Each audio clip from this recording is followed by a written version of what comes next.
Look what I found lurking around my garden today, a coral snake.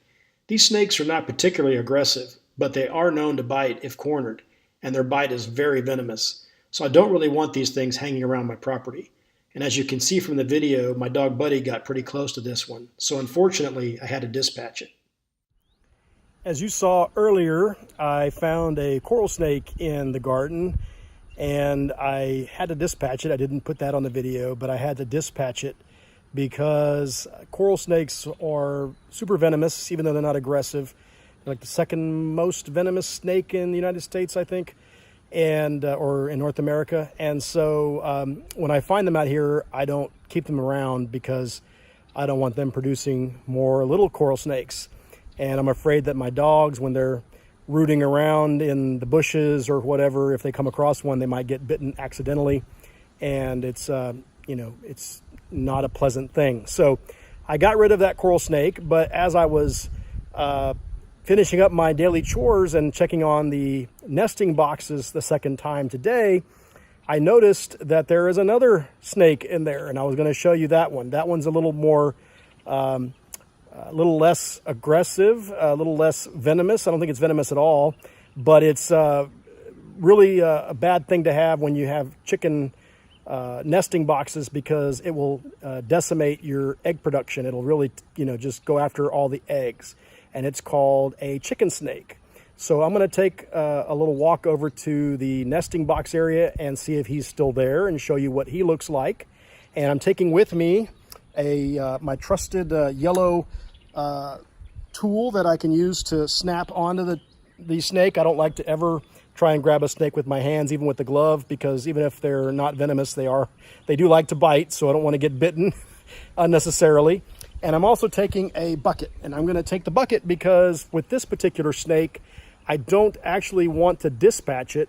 They are good for taking care of field mice and other things, but I just don't want them around my chicken coop area. So I will try to find this chicken snake and put it in the bucket and drive it to the back of the property and let it go. I just don't want it around the front of my property. So with that, let's go see if we can find it.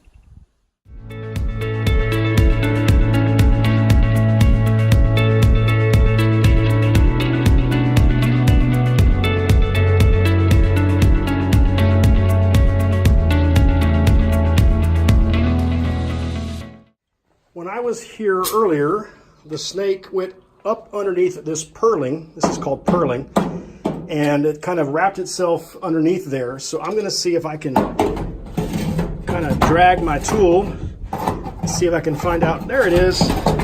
See it? There's the chicken snake. So I'll take this and I'll grab the snake and pull it out. Whoops. Got snagged up there.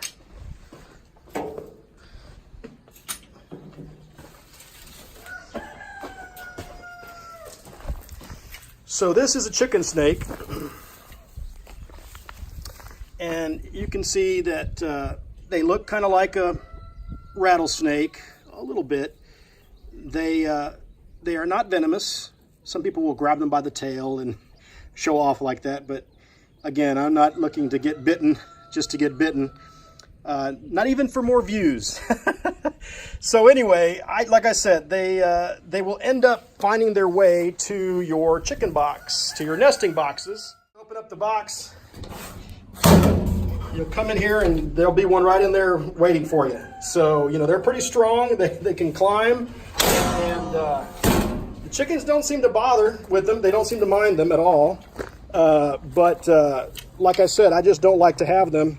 See, they're pretty fast. They're pretty fast movers.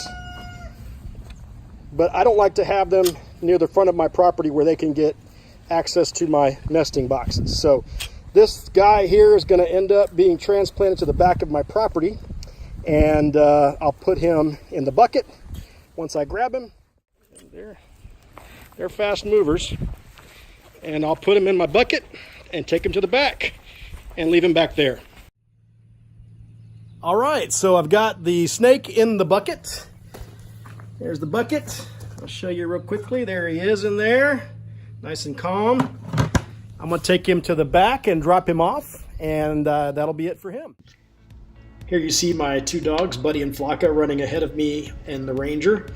Whenever they get the chance, they love to go to the back of the property with me and show me the way. So whenever I have a chance, I love to take them with me and get them a little bit of exercise at the same time. So here I am taking the bucket off the trailer on the back of my Ranger, and I'm going to walk around to the ravine and open it up and let him out. As I mentioned, with these snakes, which are known as chicken snakes commonly, and I think officially known as rat snakes, I try to relocate them when I can to the back of the property so that they can continue to feed on field mice and other nuisance animals. I just don't want them up near the front of my property where they can get into my nesting boxes. So this guy is going to live to feed another day, and I get to avoid having a surprise whenever I open the nesting box in the morning. So in a second here, you'll see he'll slither away into the ravine, and he'll go on and continue doing his business. So I guess today was Snake Day. I hope you enjoyed it. I just wanted to give you a little flavor for the kind of things that you can find out here when you're homesteading. Every day is a new adventure. Hope you enjoyed it, and thanks for watching. Take care. If you enjoyed this video, please give a thumbs up below. You can also check out one of my other videos here, and stay up to date by subscribing to my YouTube channel right here. Until next time, I'll see you on the ranch.